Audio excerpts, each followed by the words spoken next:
Hello, Jess Too Good here. Happy Throwback Thursday, and today we're taking a look at Paulette Poodle from 1983, a LEGO Fabuland set. And here's the situation. I was doing a poll with my $5 Patreon supporters, and I put a whole bunch of Harry Potter sets that I expected to get, but my packages were delayed. So in its place, I was like, okay, I'll do a Fabuland set, but the next few weeks are going to be voted on by $5 Patreon supporters on particular new Harry Potter sets. Now, my Patreon supporters know which ones they are if you're $5 and up. But if you don't know, I guess you'll be surprised. There'll be an upcoming haul explaining them. But you can see here's all 12 pieces of the set. And here's the set all built up. Let's take a look at that minifigure.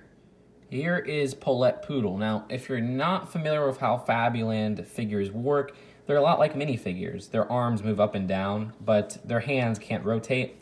Their heads can move all around, but their heads can rotate 360 degrees, so they have a lot more movement there. A lot of it seems like it's hand-painted, which I really like, and their legs can actually attach to 4 different studs.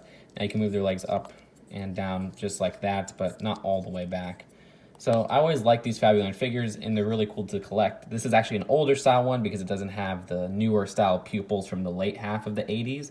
And she came in about one other set. I think actually there was an extra set that was like a retail promotion, but yeah, that's it for Paulette Poodle.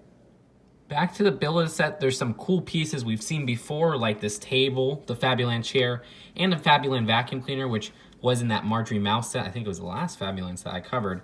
Now, I don't want to make the minifigure hold this, but she can because you just kind of attach it to that handle right there.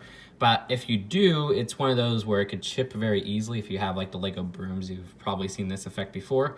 It could actually attach to 4 studs from my understanding, so if you want to put it up here, you see it attaches pretty well. But it also has 1 stud at the top. It's a very interesting piece that is kind of minifigure size, so you could, maybe they should like reprint this piece or something, I don't know.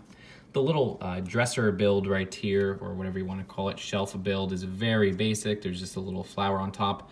My favorite part of this whole set, though, is this one Birdcage. Now, this Birdcage has come in a few sets after this. I think it was actually in Mickey Mouse set from 2000, and even like a Belleville set around that time, but it's extremely rare.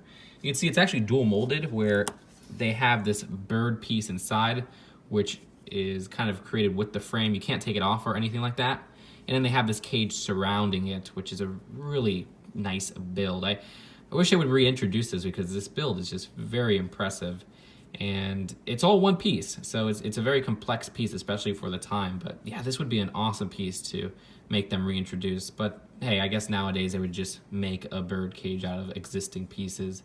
Either way, that's it for the build. Very awesome Birdcage. Let's take a look at the final verdict. So yeah, no packaging this time around since we already covered it in the beginning, but this is one of the cooler Fabuland sets that are smaller because that Birdcage piece is really intricate for a piece from the 80s at least. And it's nice to get that vacuum cleaner and the Fabuland tables and chairs again. This is just another addition I could add to my little Fabuland display that I've really got to set up.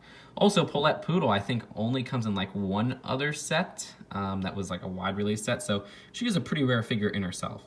So either way, if you're interested in voting for upcoming Throwback Thursdays, as I say, we have a whole bunch of Harry Potter sets, classic Harry Potter sets to go to, and that poll is already up on my Patreon, which you can check out by clicking on the card, and I'll see you guys later. Peace out.